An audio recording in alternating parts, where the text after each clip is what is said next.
HOA fees are very important when purchasing a townhouse or a condo, and today we're going to talk about what they are in detail. So what is an HOA? HOA stands for Homeowners Association, and there's a staff on board with the president, the treasury, and more other members, and they keep track of funds and some of the upkeep and things we're going to talk about here in this video. And what do you usually see an HOA for? You see them usually for condos and townhouses, and maybe the wording is a little bit different. A condominium association, townhouse association, HOA, homeowner association. We're just going to pretend that in this video they're all pretty much the same, just maybe the wording, the acronym is different. We're just going to combine them all together in this video and explain what it is. So now we know what it is. There's a staff on board, and it's for condos and townhouses usually. And what are some of the pros in an HOA?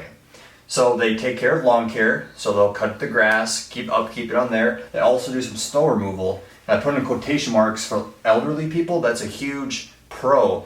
So you don't have to shovel snow, cut grass. Maybe you're downsizing from a 3-bed, 2-bath, 2-story house. You want to downsize. You don't want to climb up any stairs, do any lawn work. You don't want to do any shoveling. That's perfect for you if you get a 1 level and either of these things. Perfect. That's a great opportunity for elderly people.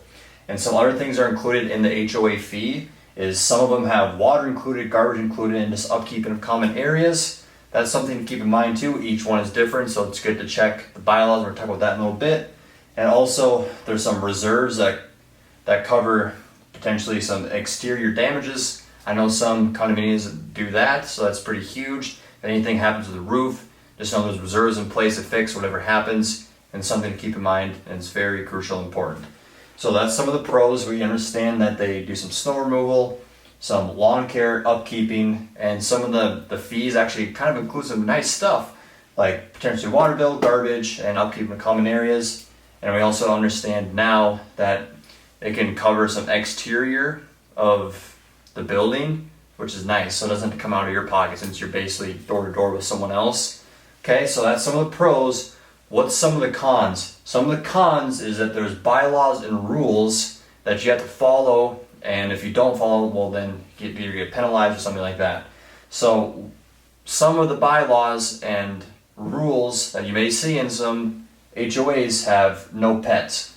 And that's could be a complete deal breaker for some people because they like their cats or dogs, guinea pigs. I know some of them have, it has to be declawed cats only, something to keep in mind. That's why you need to do your due diligence and understand really what's in the bylaws, what's allowed, what's not allowed.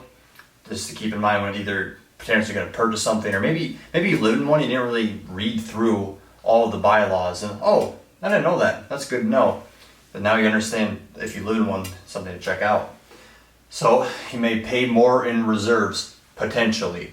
So let's just say that there's just a bill that went up, maybe there's some exterior damage that needed to be replaced on someone's, on the roof overhead somewhere where someone was living in, and now they need more funds to build up a reserve in case that were to happen again. Well, they may raise the HOA fee potentially where you're at, just to make sure they pull enough from that HOA fee and dip it in the reserves. And in case something happens, they can pull from the reserves and use that money to fix and repair anything.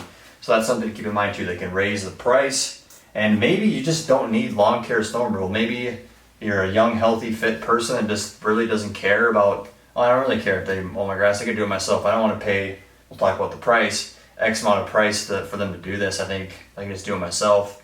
I can find a better location. Maybe I don't even want anything close to an HOA. So everyone's wants and needs are different, so that could be a con. So now we understand some pros, some cons. How much is an HOA fee typically? Well, you can approximate to see around $200 to $400 potentially in your area. That's how much it could cost per month. So if it gets a little spendy, and I could have put that also in the cons, that it can be a little spendy. So you have your mortgage payment, and then you also have, the HOA on top of that, something to keep in mind. And it varies on location, so maybe it could be above 400, it could be below 200. All varies on location. Okay, so final thoughts. I think HOAs are a pretty neat and nice thing depending on your situation. If you're an elderly person, I think it's a great opportunity to downsize and go into a place where they take care of a lot of things for you. And I think it's pretty crucial.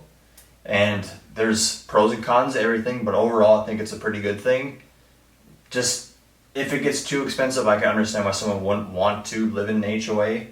But everyone's wants and needs are different, and if you fit in any of these categories, or you think it works for you, or you think it doesn't work for you, hey, that's why it's good to have a conversation. But thank you guys for watching. If you're on YouTube, please subscribe for more content. If you're on Facebook or any other platform, like, comment, share for more content coming in the future. Thank you for watching. Bye.